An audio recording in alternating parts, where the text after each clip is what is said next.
Hello नमस्कार दोस्तों, स्वागत करती हूँ आपका आपके अपने चैनल पर। आज हम कुछ मुख्य परिभाषाओं को लेकर के चर्चा करने वाले हैं। पहले हम इनके बारे में पढ़ चुके हैं, लेकिन आज फिर से एक प्रकार से रिवीजन कह सकते हैं, रिवीजन करेंगे हम, जिससे कि आप लोगों को जो परिभाषाएं हैं वो प्रॉपर रूप से आपके माइंड में क्या हो जाए, प्रॉपर रूप से फिट हो जाए। अदिश राशियाँ। अदिश राशियाँ किसे कहते हैं? वे राशियाँ जिनका केवल परिमाण होता है, स्केलर क्वांटिटीज़। वे राशियाँ जिनका केवल परिमाण होता है, दिशा नहीं होती है, क्या कहलाती हैं? अदिश राशियाँ कहलाती हैं। परिभाषा पूछी जाती है, वे राशियाँ जिनका केवल परिमाण होता है, दिशा नहीं होती है, अदिश राशियाँ कहलाती हैं। उदाहरण, अदिश राशियाँ कौन कौन सी हैं? द्रव्यमान, समय, लंबाई। मेल के लिए आता है कि मैच कीजिए, मैच द कॉलम में आते हैं अदिश राशियाँ और सदिश राशियाँ, या फिर आपको भिन्नताएं दे दी जाएंगी। इस प्रकार से मेल के लिए आता है।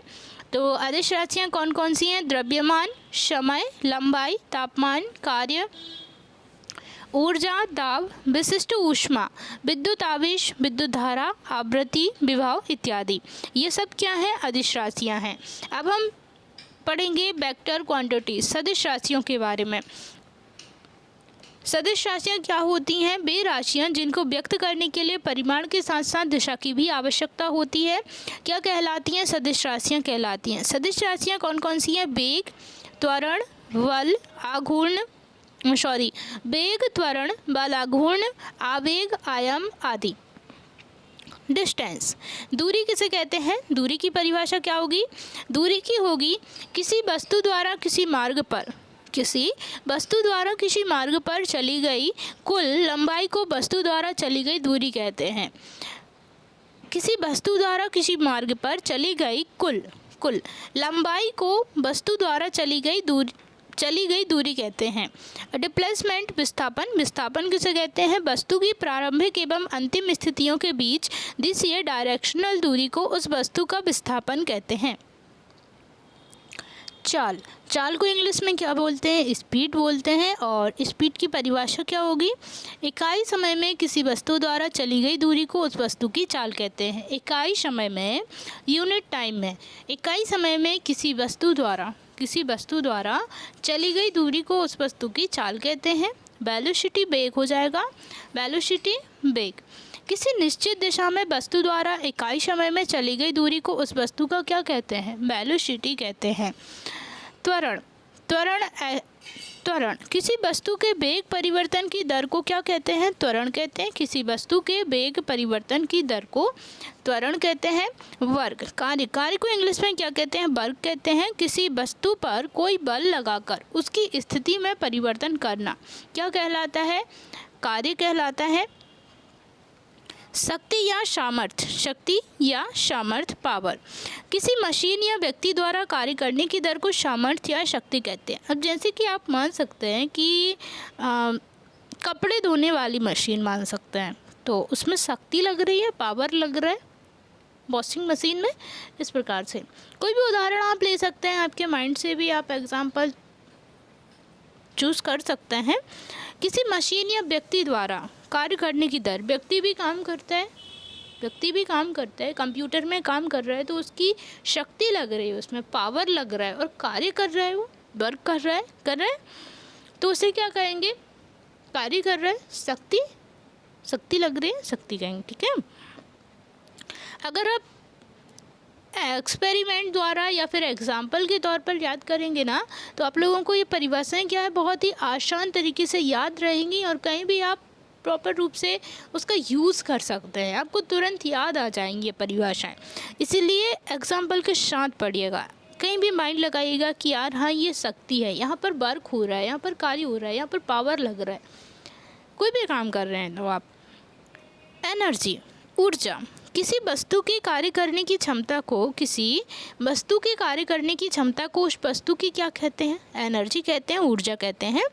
गतिज ऊर्जा को इंग्लिश में क्या कहेंगे? काइनेटिक एनर्जी कहते हैं। किसी वस्तु की गति के कारण कार्य करने की क्षमता को, अब इसमें क्या हो रहा है, किसी वस्तु की कार्य करने की क्षमता को क्या कहेंगे? वस्तु की ऊर्जा कहते हैं। ठीक है।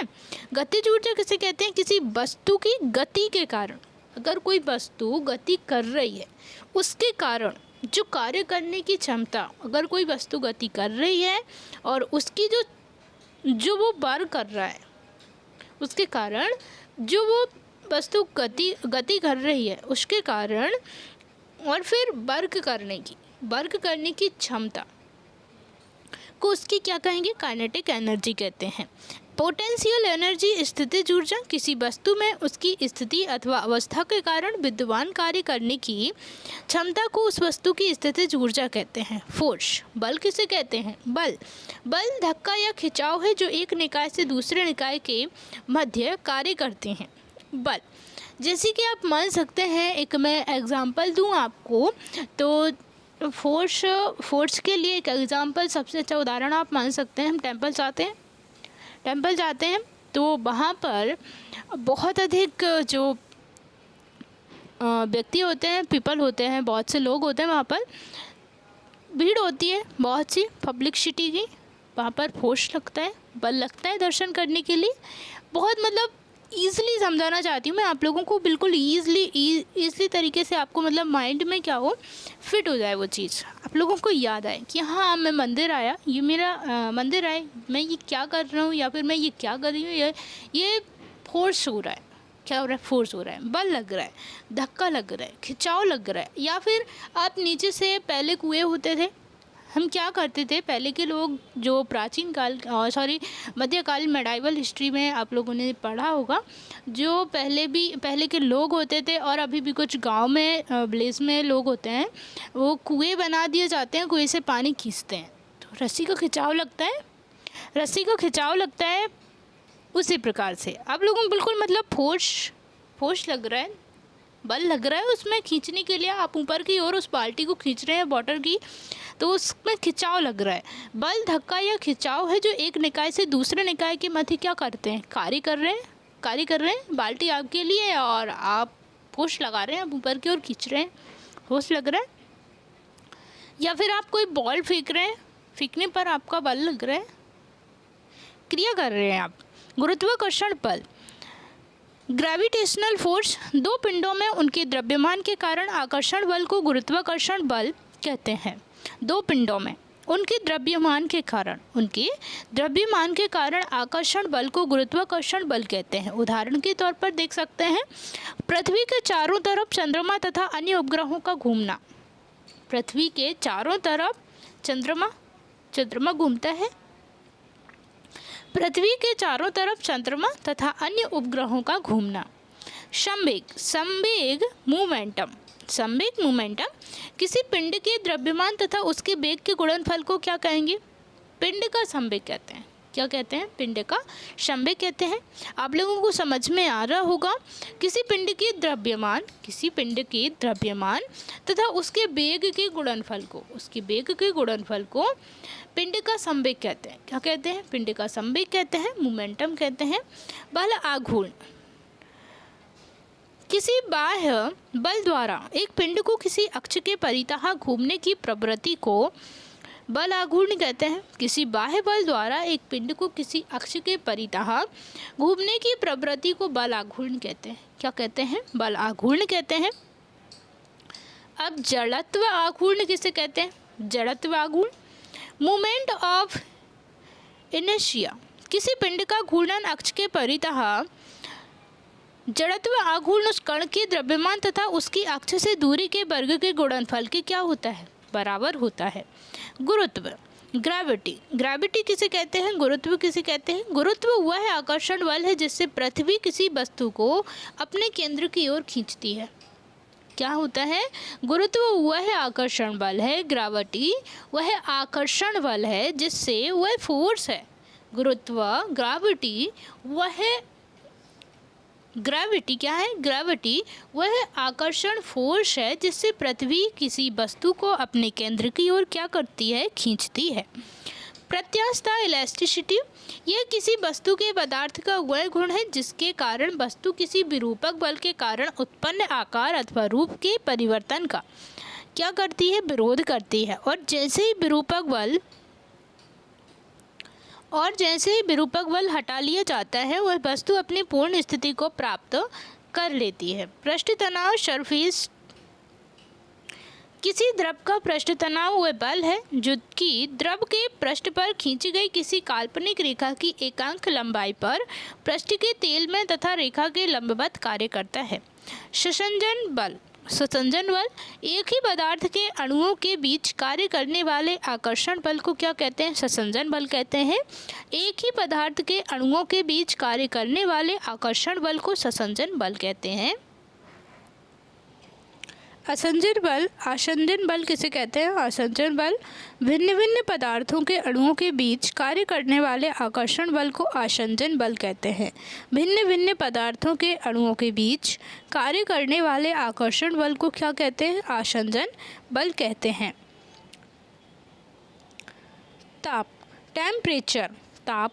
टेम्परेचर किसी वस्तु का ताप उसकी गर्माहट अथवा ठंडेपन की माप है। किसी वस्तु का ताप उसकी गर्माहट अथवा ठंडेपन की क्या है? माप है। विशिष्ट ऊष्मा स्पेसिफिक हीट किसी पदार्थ की विशिष्ट ऊष्मा की वह मात्रा है जो उस पदार्थ के एकांक द्रव्यमान के ताप में एकांक वृद्धि करने के लिए आवश्यक है। प्रकाश लाइट यह एक प्रकार की ऊर्जा है जो हमारी आँखों को संवेदित करती है। अपवर्तन रिफ्रैक्शन प्रकाश किरण के एक माध्यम से दूसरे माध्यम में आ जाने पर अपने मार्ग से विचलित होने को अपवर्तन कहते हैं। परावर्तन रिफ्लेक्शन प्रकाश द्वारा किसी माध्यम से टकराकर एक निश्चित दिशा में लौट जाने की प्रक्रिया को क्या कहते हैं? रिफ्लेक्शन कहते हैं। आवर्धन क्षमता मैग्नीफाइंग पावर किसी प्रकाशिक यंत्र की आवर्धन क्षमता यंत्र से बने प्रतिबिंब द्वारा आँख पर बनने वाले दर्शन कोण तथा बिना यंत्र के केवल आँख से देखने पर वस्तु द्वारा बने दर्शन कोण के अनुपात के बराबर होती है। अनुबंध तरंगें जब किसी माध्यम में यांत्रिक तरंग के संचरण होने पर माध्यम के कण तरंग के चलने की दिशा के लंबवत कंपन करते हैं तो तरंग को अनुप्रस्थ तरंग कहते हैं। अनुदैर्घ्य तरंगें जब किसी माध्यम में यांत्रिक तरंगों के संचरित होने पर माध्यम के कण तरंग के संचरण की दिशा के समांतर कंपन करते हैं तो तरंग को अनुदैर्घ्य तरंग कहते हैं। आयाम एम्पलीट्यूड माध्यम का कोई कण अपनी साम्य अवस्था के दोनों ओर जितना अधिक से अधिक विस्थापित होता है उस दूरी को आयाम कहते हैं। इसे ए से व्यक्त करते हैं। आवर्तकाल टाइम पीरियड माध्यम का कोई भी कण अपना एक कंपन पूरा करने में जितना समय लेता है उसे क्या कहते हैं? आवर्तकाल टाइम पीरियड कहते हैं। इसे टी से व्यक्त किया जाता है। आवृत्ति फ्रीक्वेंसी माध्यम का कोई कण एक सेकंड में जितना कंपन करता है उस संख्या को आवृत्ति कहते हैं। इसे एन से व्यक्त करते हैं। तरंग दैर्घ्य वेवलेंथ माध्यम के किसी भी कण के पूरे कंपन के समय में तरंग जितनी दूरी तय करता है उसी तरंग दैर्घ्य कहते हैं। इसे लैम्डा से व्यक्त करते हैं। व्यतिकरण इंटरफेरेंस जब किसी माध्यम में एक ही आवृत्ति की दो तरंगें एक साथ एक ही दिशा में चलती हैं तो उनके अध्यारोपण से माध्यम के विभिन्न बिंदुओं पर परिणामी तीव्रता उन तरंगों की अलग अलग तीव्रताओं के योग से भिन्न होती हैं। कुछ बिंदुओं पर अधिकतम तथा कुछ पर न्यूनतम या शून्य होती हैं। इसी घटना को व्यतिकरण कहते हैं। श्रव्य तरंगें ऑडिबल वेव्स जिन तरंगों को हमारा कान सुन सकता है। श्रव्य तरंगें क्या होती हैं? जिन तरंगों को हमारा कान सुन सकता है। हमारे कान द्वारा सुनी जाने वाली तरंगों की आवृत्ति निम्नतम 20 हर्ट्ज तथा उच्चतम 20,000 हर्ट्ज से उच्च आवृत्ति की तरंगों की आवृत्ति सुनने पर कान का पर्दा शीघ्रता से दोलन नहीं कर पाता है, फलस्वरूप ये सुनाई नहीं पड़ती है। 20 हर्ट्ज तक आप सुन सकते हैं। अगर 20 से ज़्यादा किया आपने वॉल्यूम तो आपकी कान का पर्दा फट सकता है, तो ईयरफोन कम लगाएं। अब श्रव्य तरंगें 20 हर्ट्ज से कम आवृत्ति की तरंगों को अपश्रव्य तरंगें कहते हैं। अपश्रव्य तरंगें 20 हर्ट्ज से कम आवृत्ति की तरंगों को अपश्रव्य तरंग कहते हैं। पराश्रव्य तरंगें 20 हर्ट्ज से उच्च आवृत्ति की तरंगें पराश्रव्य तरंगें कहलाती हैं। ये मनुष्य को सुनाई नहीं देती हैं। चमगादड़ 1 लाख हर्ट्ज तक की तरंगों को सुन लेता है। चमगादड़ 1 लाख हर्ट्ज तक की तरंगों को सुन लेता है, लेकिन मनुष्य नहीं सुन पाता है। विद्युत क्षेत्र इलेक्ट्रिक फील्ड किसी विद्युत आवेश के चारों तरफ का वह क्षेत्र जिसमें स्थित अन्य आवेश आकर्षण या प्रतिकर्षण का अनुभव करते हैं विद्युत क्षेत्र कहलाता है। विद्युत विभव इलेक्ट्रिक पोटेंशियल विद्युत क्षेत्र में किसी बिंदु पर विद्युत विभव परिरक्षण धन आवेश को अनंत से उस बिंदु तक आने में किए गए कार्य तथा परिरक्षण आवेश के मान की निष्पत्ति के बराबर होता है। इसका मात्रक वोल्ट भी होता है। धारिता कैपेसिटी किसी चालक की धारिता उसे दिए गए आवेश तथा इस आवेश के कारण उसके विभव से होने वाली वृद्धि के अनुपात को कहते हैं। इसका मात्रक फैराड होता है। इसका संकेत एफ है। विद्युत धारा इलेक्ट्रिक करंट किसी परिपथ में 1 से में प्रवाहित आवेश की मात्रा को विद्युत धारा कहते हैं। इसका मात्रक एम्पियर होता है। इसका संकेत ए होता है। विद्युत प्रतिरोध इलेक्ट्रिक रेजिस्टेंस विभवांतर तथा धारा के अनुपात को विद्युत प्रतिरोध कहते हैं। इसका मात्रक ओम होता है।